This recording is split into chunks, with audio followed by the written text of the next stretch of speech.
Palmetto State Armory has been around for a long time now, and they really have kind of dug themselves into the market as being pretty innovative and having a very wide variety of firearms that they brought to the market. One of which a few years ago kind of caught my eye, and that was the PSA JAKL, and it wasn't this one here in front of me. In fact, it was their smaller pistol variants of the JAKL. Everyone was like, oh, it's very cool, very neat. Let's get a rifle configuration in. And not only 16-inch, but why don't we do some pinned and welded options? And that is what you have right in front of me right here, a 13.7-inch pinned and welded JAKL from Palmetto State Armory.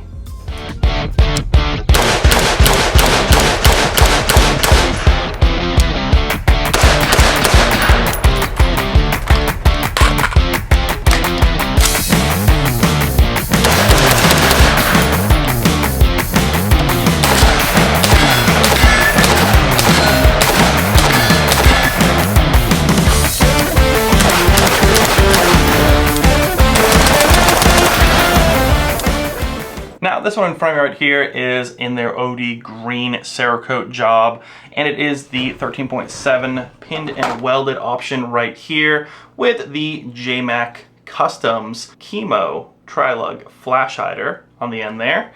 And what that actually allows you to do is put any chemo suppressor you'd like on there, but you cannot remove that device because this makes it the full 16 inches. And if you don't believe me, this right here is one of my absolute favorite rifles in the AR configuration, because this really isn't an AR, although it does take a lot of the AR parts, and I'll talk about that in a second. This is a Cox Arms Guardian, one of my favorite ARs right now on the market. And you can see you put it right on there, and it's actually just a hair longer with that flash hider from 16 inches from that 16-inch barrel. So you can imagine that you save about maybe an inch or two when you go with this option. So if you already have some chemo cans on there that you want to use, then this might be the way to go.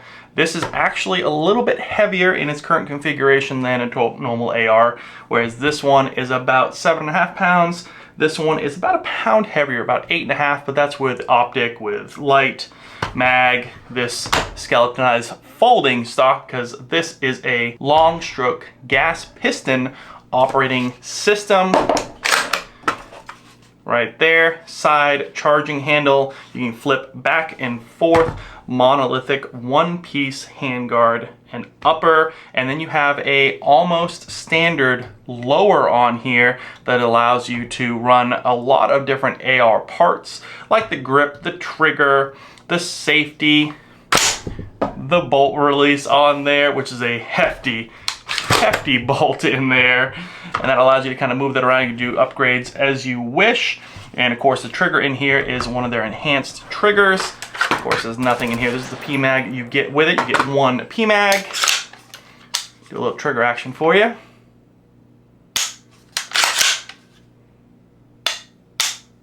It's very nice. It's not like your standard mil-spec trigger.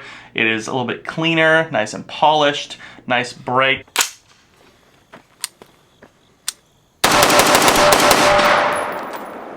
Has this folding stock on the back here because you have a piece of Picatinny on here, and that is attached to this lower, and that's the part that is a little bit adapted, so you can't just throw any lower on here. You do need to have their lower with their Picatinny on the rear here. Of course, this is 5.56 NATO, also comes in 300 blackout, which I think was one of the first ones that came out with when it was in that shorter configuration, because everyone loves a good 300 blackout. Suppressed.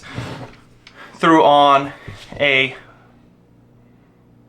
mag pull, hand stop, grip, forward grip, whatever you want to call it. Here I use it as a hand stop, legit. That's kind of how I do it, because up here I activate my light, and this is actually a Streamlight Pro Tac, but that is a 2.0 option. And what's neat about this is it does come with the full cable setup to run your light, and it also has a tap switch on the light if that goes down, and then you can actually pull this sleeve back and you have a waterproof compartment for your USB-C. So glad to kind of see USB-C coming around, fully rechargeable.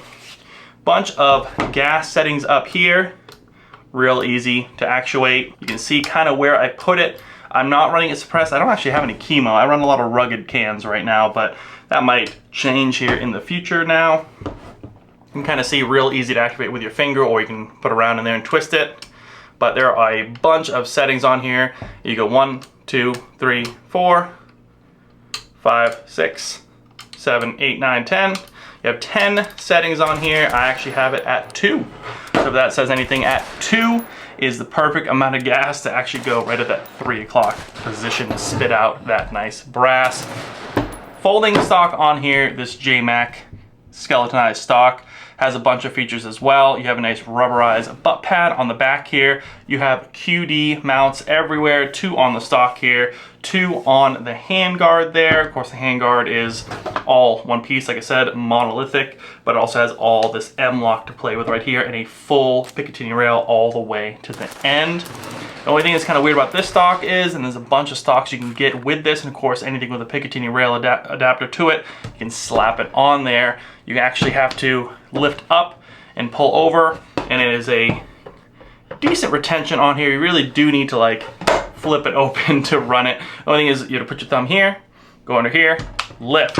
And it's a little finicky. That was a couple of reviews you've seen before, especially with a lot of the JMac stuff. Anything you have to lift up can be kind of finicky. It's a full metal construction here. You have an all metal piece here, and then you have a metal mounting point and swivel. So you can kind of see, grease it up, practice with it, good to go. I really like, much like an AR, you can slap it to close the bolt, or you can grab the charging handle, pull back, use your thumb to push that button right there, and lock the bolt back with one hand and just keep going. Pretty neat. Slapped on here, the new Swamp Fox Raider. Did a full review on this right here. It's a Prism 1X, and it has touch buttons on the top. This one is in green, and it is just phenomenal. No issues. I even bashed it up a little bit. You can kind of see it in my review of it. Still kicking. You got to kind of test this stuff out, right? I mean, that's kind of what we're here for. Nice and smooth operation here. Real nice weight to it. All the weight is really right here in the middle. Obviously the stock not having a buffer on there, it's a nice bufferless design, means you don't really have a lot of that noise rattling back here with that spring, but also you don't have any weight really at all back here. And then of course a lot of the weight is up here with the actual piston system, and then a little bit beefier of a bolt. 25 yards, small little silhouette. Forgot the big one, so I threw a box silhouette on there. 55 grain AAC ammunition. Just gonna wing it. Swamp Fox. This is their new Raider.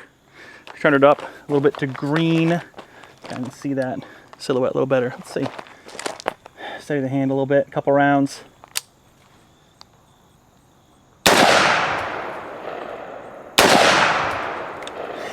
Let's check it out. Now this is offhand. Maybe I'll try to stabilize myself here. But you actually have, yeah, it's hard to see, 1, 2. So right there, 3 fingers away, a couple inches. Let's try to stabilize myself and tighten it up and do 3 rounds, center mass, and if you stabilize it, let's see where we're at, 25 yards.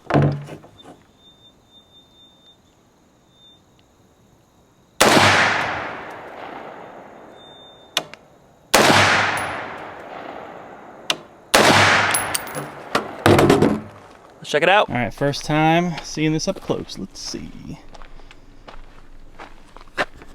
1, 2, 3. A little more stabilized. So yeah, pretty good. Heads up YouTube, what I'm doing right now is strictly for maintenance. It's a disassembly and reassembly of this firearm in a safe manner. All I've done so far is pop the 2 pins, much like you would do with any AR. And that's what it looks like right there. It's very, very similar to the normal AR, if not almost exactly the same, minus this little piece on the back that is stuck on for that bufferless design on there. And there's actually just a little rubber piece in there, right there. Now this is really the meat and the potatoes here of the JAKL, and it's kind of an interesting way you take this down. So once you pop those pins out, of course, remove the lower from the upper. Flip it over here, and you can kind of see that in the back here, you have this piece right here. All you're gonna do, push in, pull out your recoil assembly right there. Now, you're gonna drop this nice hefty bolt with the piston, and you can see how dirty this is. I've shot about 800 rounds, I think. I think it's like 780 or something like that. Brought a bunch of mags over a couple of different sessions there at the range. Just shot the crap out of this right here. And it is a very, very high quality firearm in terms of I've had zero issues, 100% reliability.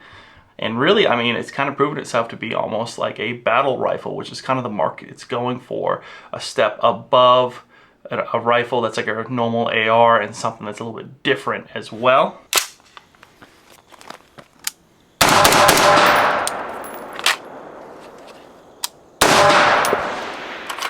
Now flip it over, you have your side charging handle here. This is actually also how you flip it around to the left or right side. You want to pull it all the way back. There's a slot in the back here.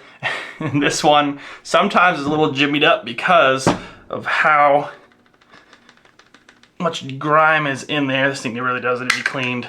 There you go. So that pops right out like so, and that reveals the sled that it sits in.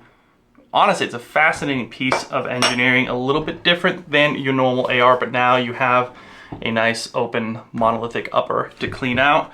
And then of course you have all of your pieces here to scrub down, get all that carbon off, clean up when you can. But honestly, it just runs. So putting it back together, flip it around, opposite way you did. Those little notches are in the front. You should get your sled in that slot all the way right there. Line it up in that rear hole. Put your charging handle back in. This part is honestly, this part is like the hardest part. Line this back up and clicking it back in. There you go. All right, now once that is in, you can kind of see how dirty this stuff is right now. So this right here now can freely float back and forth. Now take your nice and dirtied up bolt carrier assembly here. And the one hang up you're gonna see is this kind of wiggles quite a bit. It's kind of loose, and I'm pretty sure that's by design. However, it makes it so this doesn't fit in perfect every time. So you sometimes have to give it a little jimmy, flip it upside down, and let it drop back into place. And now you can go and put your recoil assembly back in, line up in that hole back there, push down. You can kind of see how that works right there. Little disc on the top, push down, get back in that slot. You're good to go there. Line your holes back up like you would with any other assembly for an AR. Pop them back into place. And you're back in business. I don't think mag compatibility much of an issue for the JAKL. Pretty much just eats them all.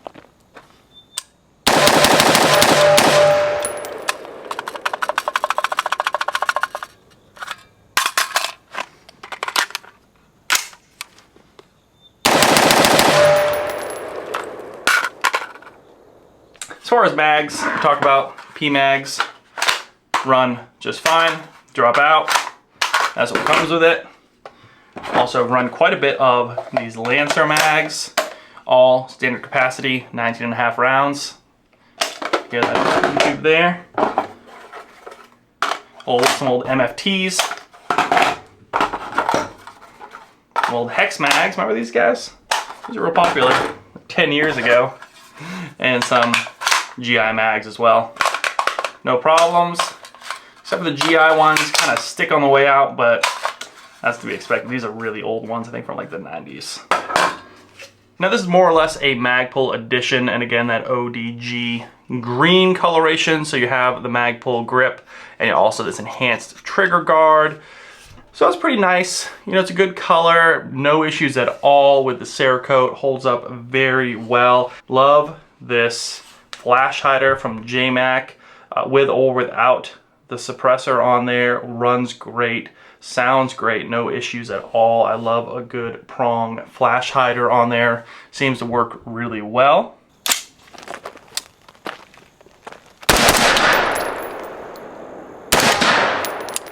Yeah, really no complaints, no real issues with this particular firearm. Has run 100% and definitely would recommend. Curious to see where this ends up, what else they want to do with the platform. It's just a little bit different than AR, so if you're looking for something to kind of spice up your collection, take a look at this PSA JAKL. I have links to learn more down below for you. But that is all I got. If you have any questions, hit them down in the comments below. Take care, be safe at the range, and we'll see you in the next review.